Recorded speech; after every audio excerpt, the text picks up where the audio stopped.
કાલે એટલે 30મી મે તુરખેડા ગામમાં એક કંપની જે સર્વે કરવા આવી હતી, આ એ જ કંપની છે જેમાં બીજેપીના જે ઠગ મંત્રી, ઠગ એમએલએસ અને એક્સ એમપીઝ ઠગ જે આઈને અહીંયા જનતાને આડીને કહેતા હતા કે અહીંયા કોઈ પ્રોજેક્ટ આવવાનું નથી, અહીંયા કોઈ વિસ્થાપિત થવાનું નથી, પણ હકીકત તમારા સામે છે.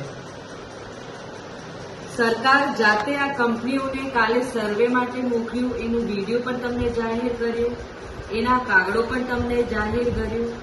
તો હું જનતાને કહેવા માંગુ છું, યાદ છે અમે કહેતા હતા કે જૂઠ બોલે કૌવા કાટે, અને આ ઠગ મંત્રીઓ આવીને તમને જે વાદો કરેલો એ બધું ખોટું નીકળ્યું.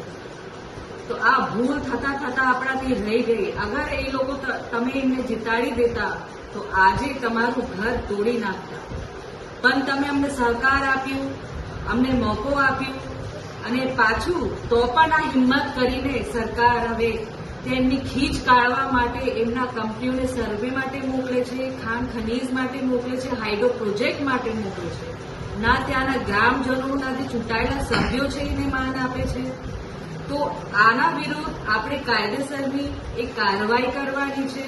આ ગેરકાયદેસર જે અંદર આ કંપનીઓ જાય છે અને ગામડાઓને હેરાન કરે છે અને એમને નુકસાન કરે છે, એના વિરુદ્ધમાં આપણે બધાને અવાજ ઉઠાવવાની છે અને આગળ આપણે આના વિશે લડત આપવાની છે.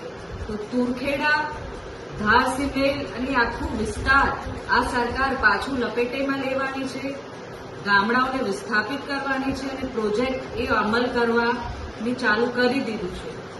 તો હું સરકારને કહેવા માંગુ છું કે અમારા આદિવાસીઓની તમે જમીન છીનવાનું બંધ કરો, આ પ્રોજેક્ટો બંધ કરો. આ પ્રોજેક્ટો ફક્ત તમે ઉદ્યોગપતિને ફાયદો પહોંચાડવા માટે કરો છો. આ કોઈ આમ જનતાને ફાયદો થવાનું નથી ને અમારા આદિવાસી સમાજને આ ફાયદો થવાનો છે. તો તમે હમણાં જાગી જાઓ, ચેતી જાઓ, ને તો આ પરિણામ જે તમને મળ્યું છે આનાથી પણ ખરાબ પરિણામ આ બીજેપી સરકારને આવતી ટર્મમાં મળવાનું છે.